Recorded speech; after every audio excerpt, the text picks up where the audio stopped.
as you get older, you refocus those things and you decide what's important, whether, working till 10 o'clock at night is important, or is it more important to go have dinner with your mom on Sunday night? And I've just come to the conclusion that having dinner with your mom on Sunday night is more important.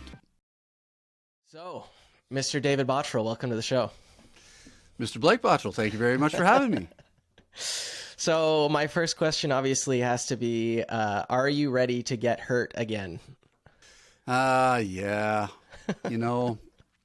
We live in hope for the Leafs. We hope that they can actually pull out a first round victory and maybe a little further. But I think over the years, I've just generally lowered my expectations on this team, and we get what we get. That's fair.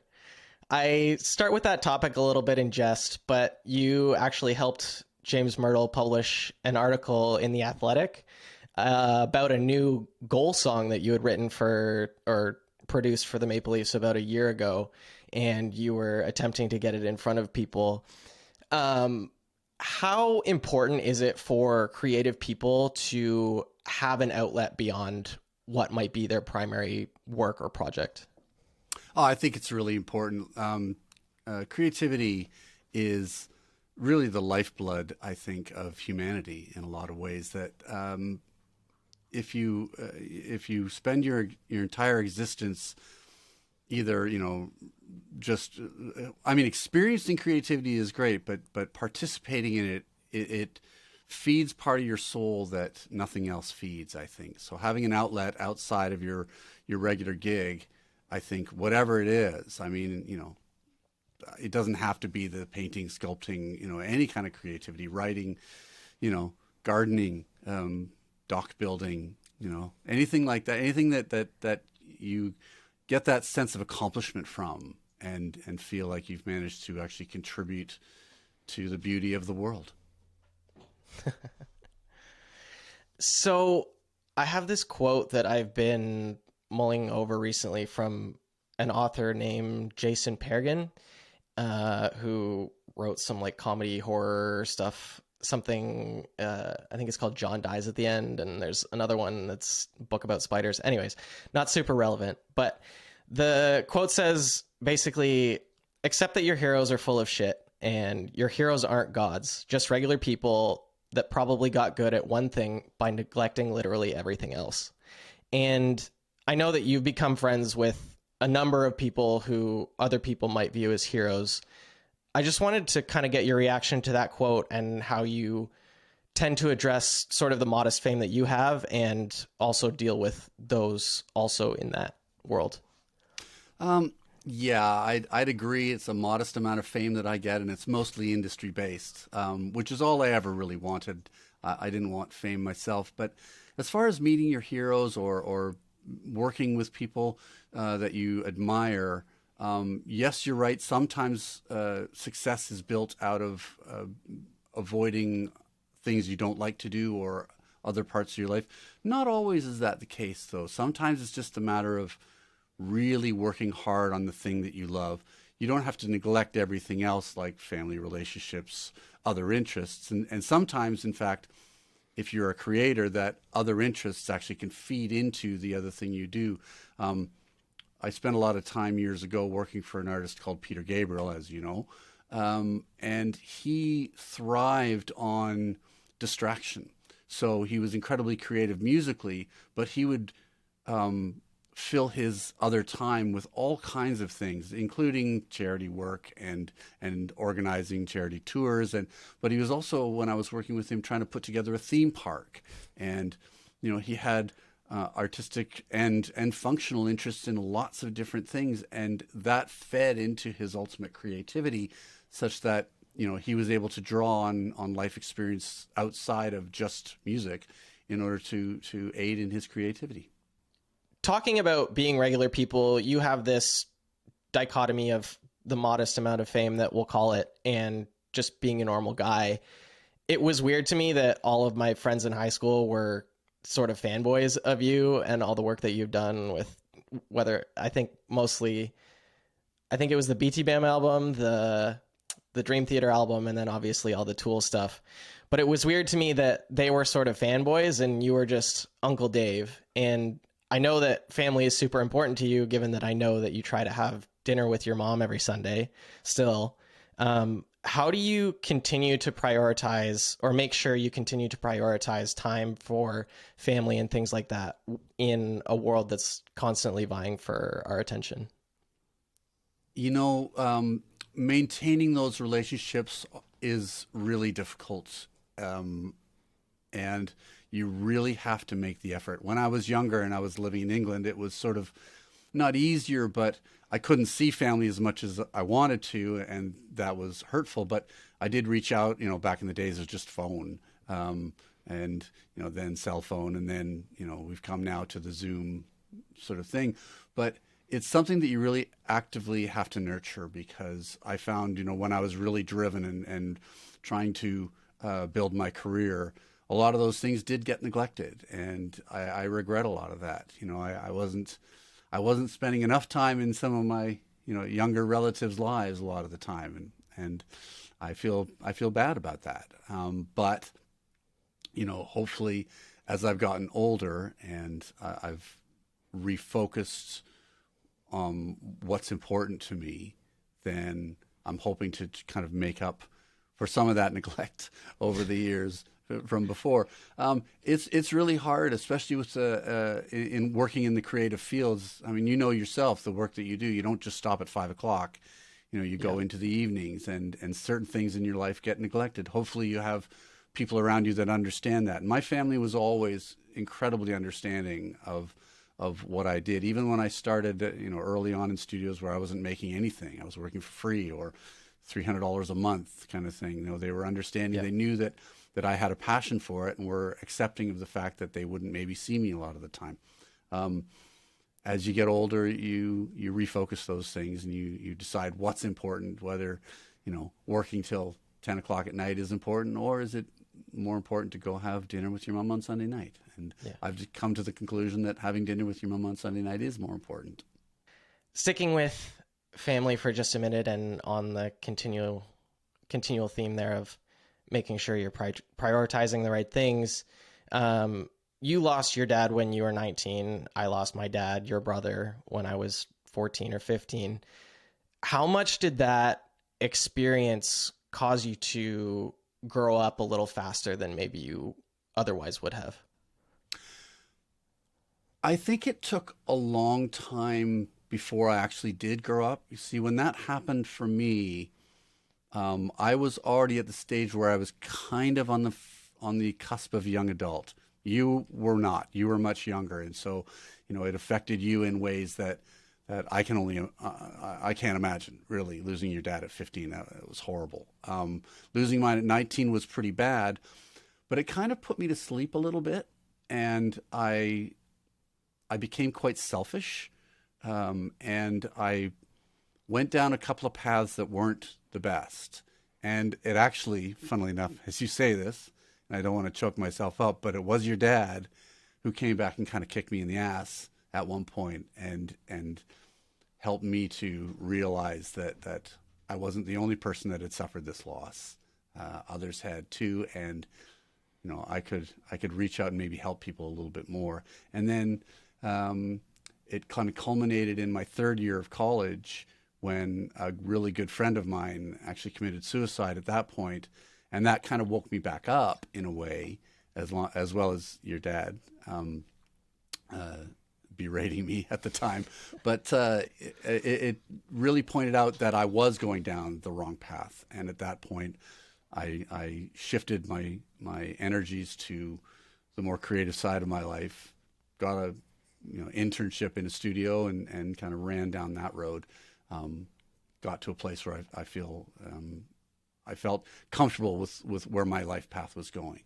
So it was really difficult with the loss, and I became pretty selfish, went down a few wrong paths, another tragedy, and then kind of woke back up and thought, you know what, I really hate what I'm doing.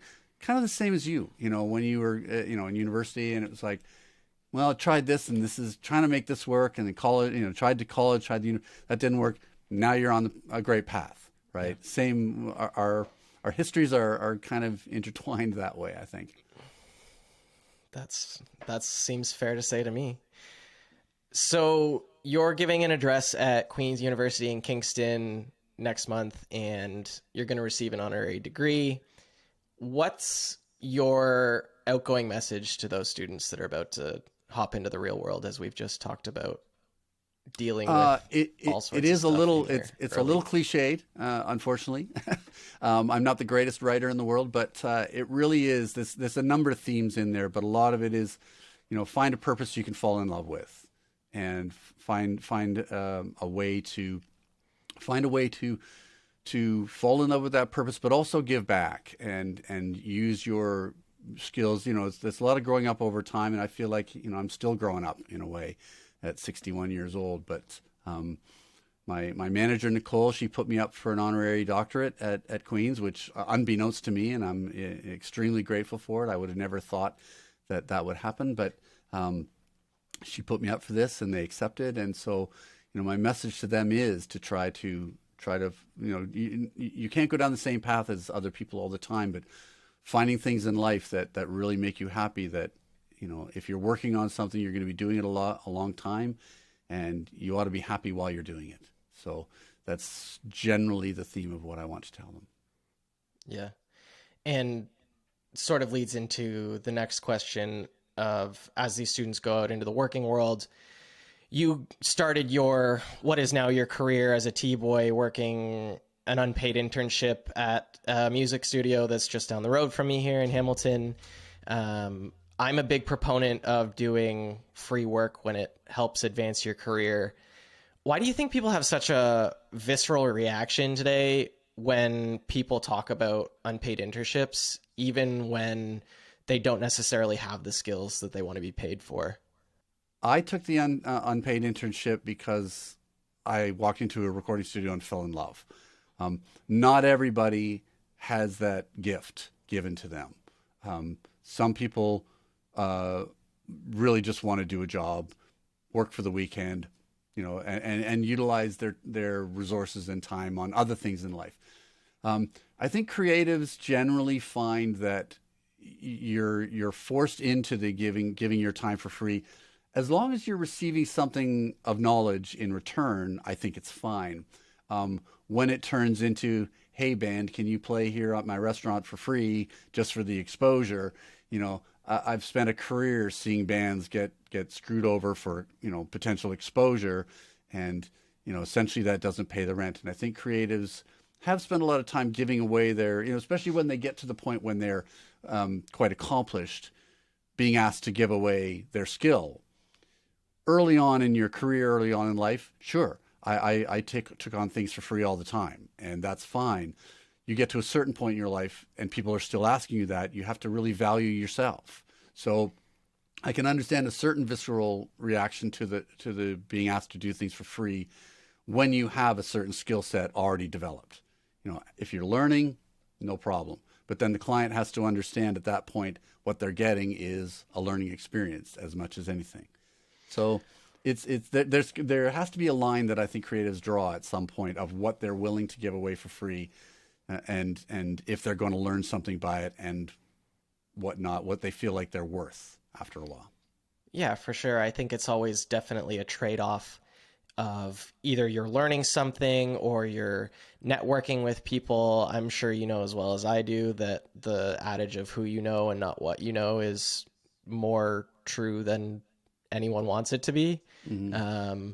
So I think that also is a big proponent of why I see that route as so valuable for people earlier in their careers. But in terms of the giving back portion of it, I know you participate in a lot of sessions at Metalworks, which is a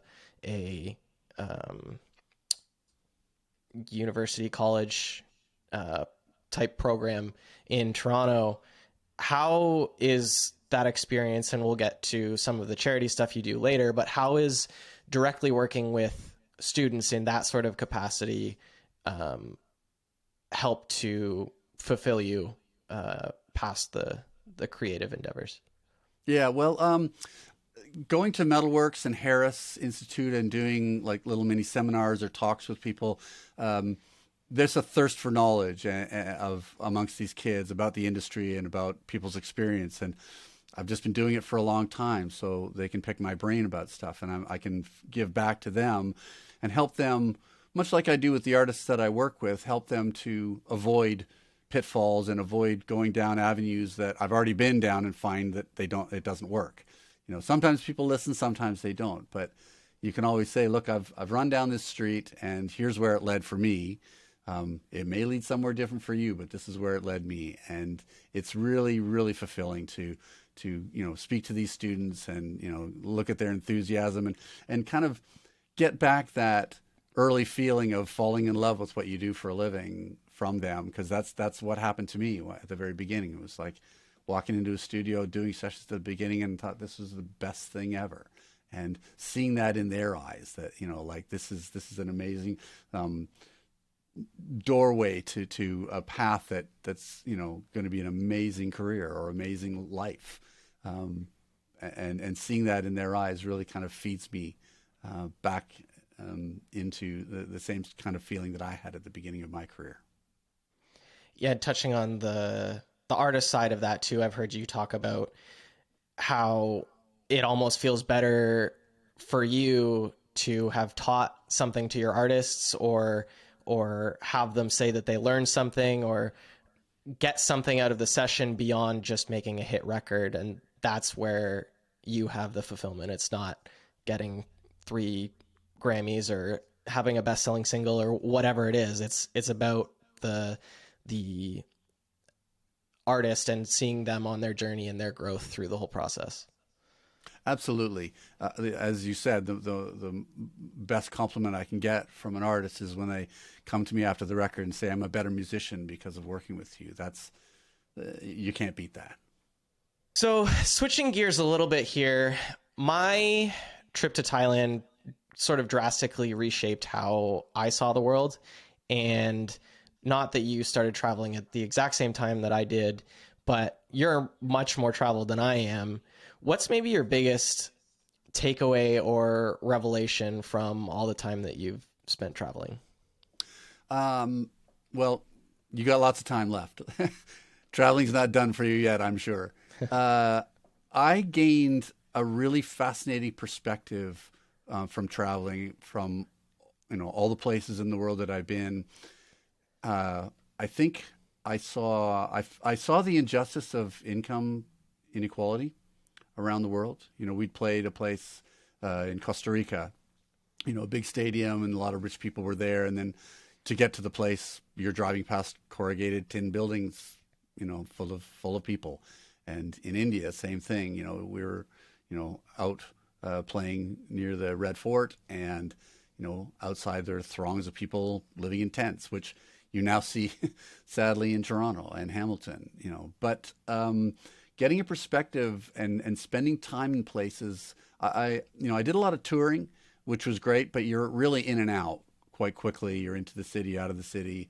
You don't get a chance really in 1 day or 2 days off here and there to really feel the spirit of the place you are. But when I go and make a record somewhere and I'm spending a couple of months and actually living like locals, I did a lot of work in Belgium. So going to a supermarket in Belgium and having to use Pidgin Flemish to try and get, your cereal for the morning. Just getting a perspective on life from other people, I think is invaluable. I really wish that it was almost part of an early education curriculum where people went away for a year. And I know that, some people do exchange student programs, and that's great. But, if everybody could do that, or even in university, 1 year of university, spend somewhere else, just to get a different perspective, because we suffer a lot, even in this day and age of international communication. We suffer from myopia in our perspective on life, and getting a perspective from somewhere else. I was hoping that, when the internet was growing and international communication was growing, I thought that it would sort of increase diversity and increase diversity of thought and experience and perspective. And it actually kind of did the opposite. It created echo chambers, which is really sad.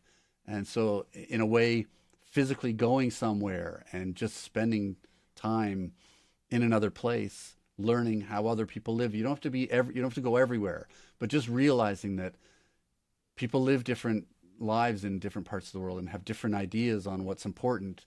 It's really an invaluable experience to have, especially as a young person, because it develops how you then see the world. Yeah, I think that was the biggest part for me, sort of hitting on your um, inequality aspect.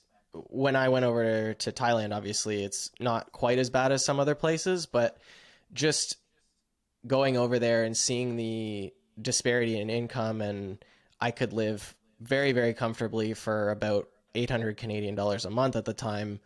That doesn't even pay three-quarters of my rent now. Like it it's just a totally different world, and to come back here, it gave me so much more gratitude for the way that we live and how the problems that we have are nowhere near anything that anyone would consider an actual problem. No, and when I spent time in Africa, same thing. You see that people are just on survival mode, and they're getting by with a goat and a blanket on the floor to sleep and a mud hut, and it really shows you your privilege, I think, and at the same time makes me grateful for the country that we live in and that I grew up in, and how safe and comfortable and unthreatening it generally is. Obviously, we have problems here too. We're not immune to income inequality or disparity or despair of people, but in general, my life has been a gift of ease and comfort for the most part, and the troubles that I've gone through in life have been minuscule in comparison to the things that I've seen in some places. Perfect. So I have to get one hot take from you in the middle here. I was on Twitter yesterday or the day before, I think, and saw a video from a TikTok. I don't even know if he was a music producer or what, but he had gotten AI to generate a music track and then used an AI voice model to model the voices of Drake and The Weeknd and created an entire track with no artist involvement that sounds like it could be a Drake track, and just dropped it. And it's 2.5 minutes long, and you would never be able to tell the difference. You've seen crazy technological advancements in the music industry. Where the heck is all this going? Boy, if I knew that, I think I'd be a very wealthy man.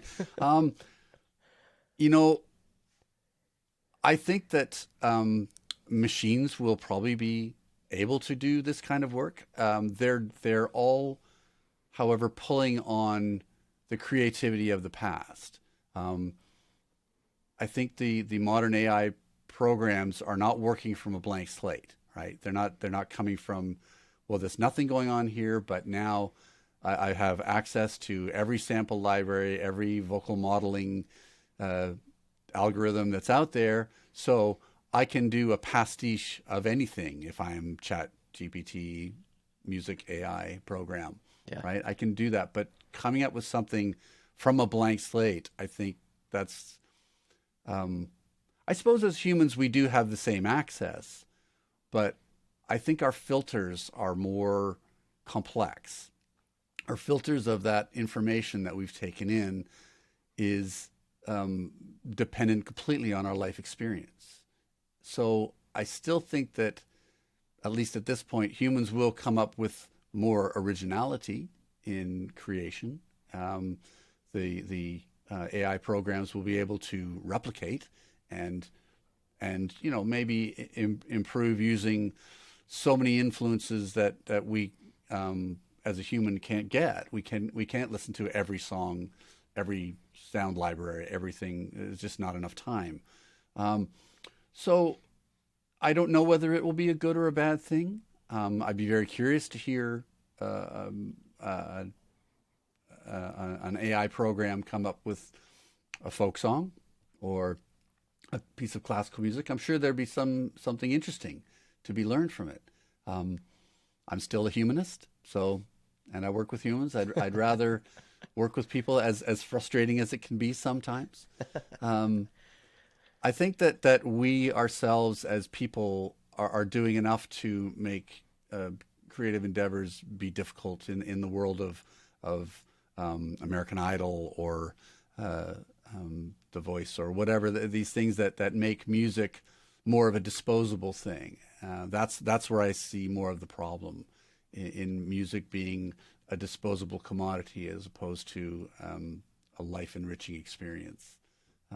We can't have necessarily statues that last as long, or music that lasts as long as the statues of David or the prisoners or things like that. But I still think that treating music as a disposable is a sad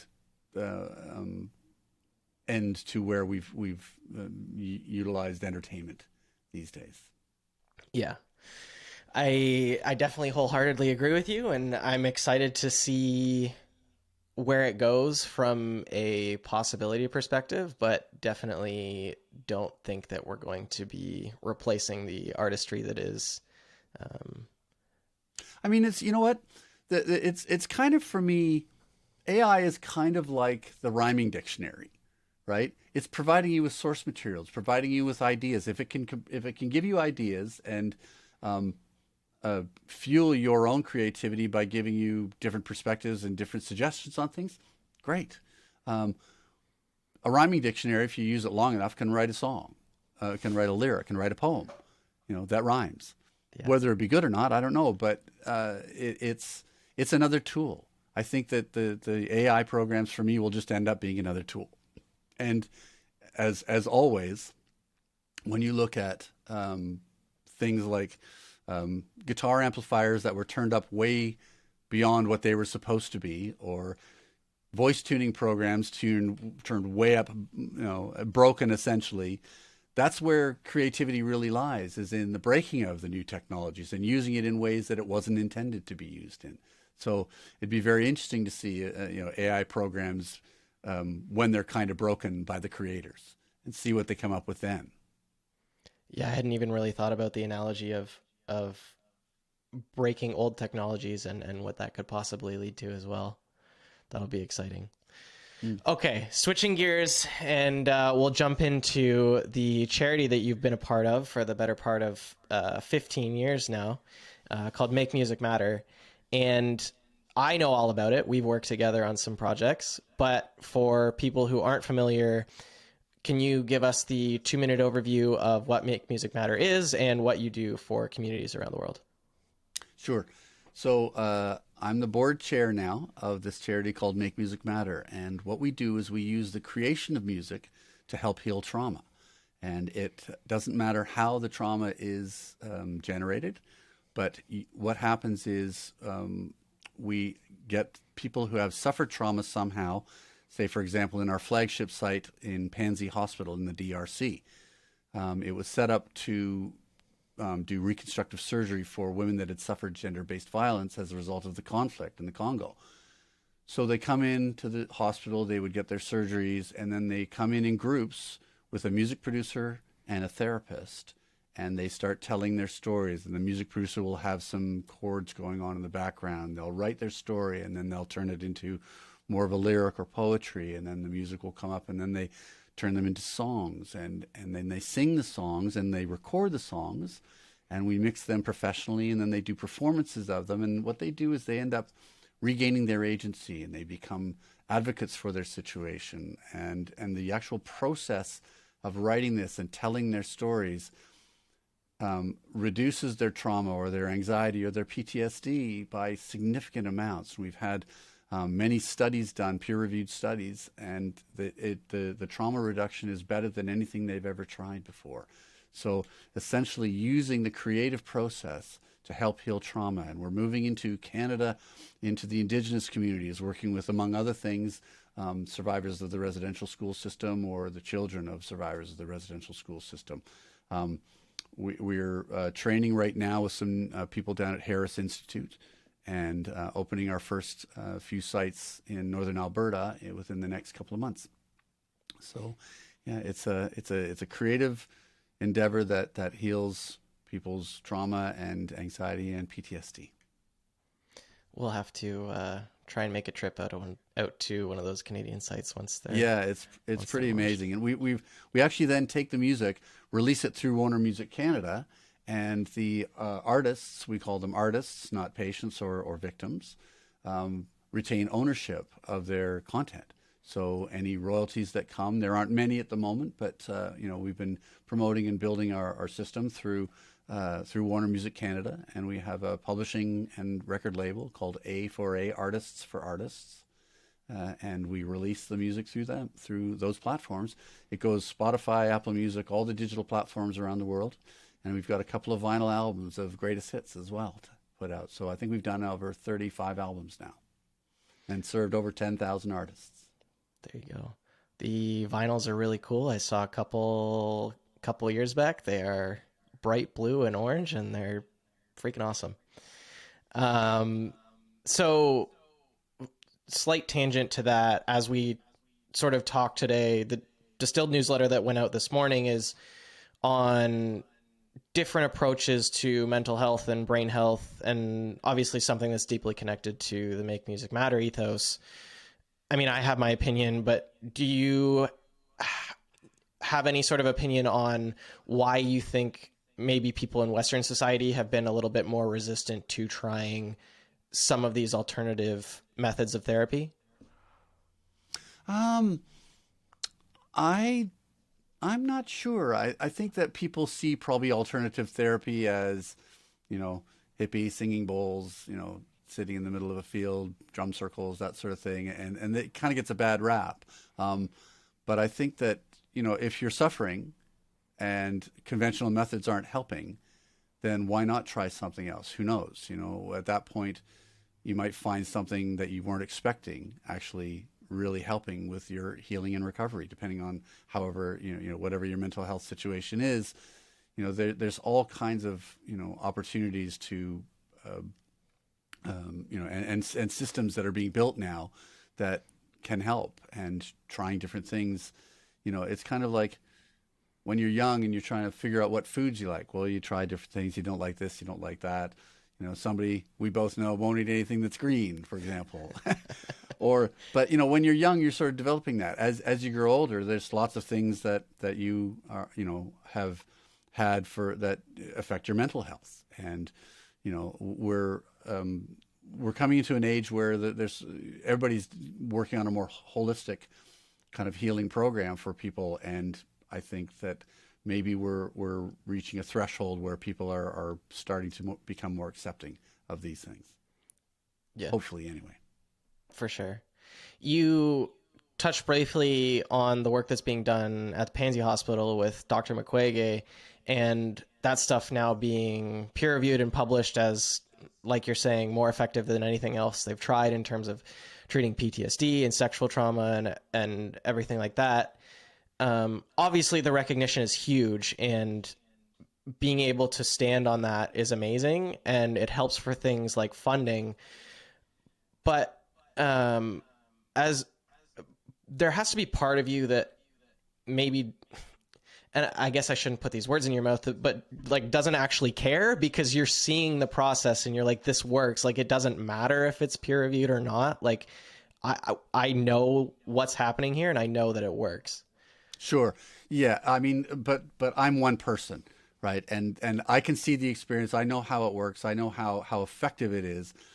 The thing is, when you're running a charity, you really have to reach out to other people, convince them of the same thing, and, get resources. Because, I mean, we have, lots of grants that we apply for, and some we win and some we lose. But a charity is always in need of financial support. So we're constantly fundraising, trying to find ways to, expand. Because I think that from the board perspective and from, the people that work at Make Music Matter, we know the program is so great. We want to bring it to the world. Because again, the method, the Healing and Harmony program, helps to heal trauma no matter how it's generated. So in the Congo, it's with gender-based violence. In Syria, it's with children with disabilities. In Canada, it will be with Indigenous communities, suffering trauma from either residential school problems or, kid boredom problems. I mean, there's all kinds of things that, that can generate the trauma, and this program heals it no matter how it's generated. So getting that word out to people and trying to bring it to as many people as we can, it just takes resources. It takes support. It takes money. Yeah. And in trying to bring the program to people, we worked together on a concert series that Make Music Matter called Unplugged Together 2 years ago. And firstly, that was a ton of fun. So hopefully we can do something. And you did a great job. Yeah.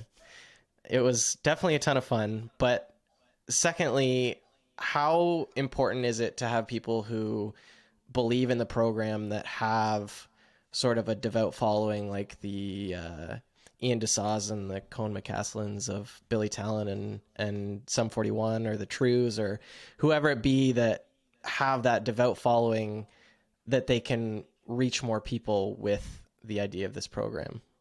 Yeah, it's vitally important. This is why we have basically celebrity ambassadors and musical ambassadors that can tell a story. We convince them very easily because they come in, see the program, go, oh yeah, well, we know. I mean, they're writers, right? So they know the cathartic appeal of creative writing. They know how that they've healed themselves sometimes from trauma. It's so obvious, like how many people have written songs about tragedy and helped to heal themselves by doing that. It's an obvious thing when you actually look at it. Getting those people on board, they just have a much bigger platform, right? They've got a much bigger fan base or friend group or whatever. The wider the audience we can spin it to, the better, because then the word gets out and then the experience gets out and then the program gets to more people. That's the whole goal. So if people want to find out more about what you're doing or the goings on of Make Music Matter, where should they go? They should go to our website. It's www.makemusicmatter.org. So that's where we have all of our information there. You can read about the albums that we've done. You can read about the programs that we've got. So go there, and if you look on Spotify, if you go on to search for Make Music Matter and put on albums, all of our albums are up there. Perfect. Awesome. Thanks, David. I appreciate you joining me today, and this was an awesome conversation to have.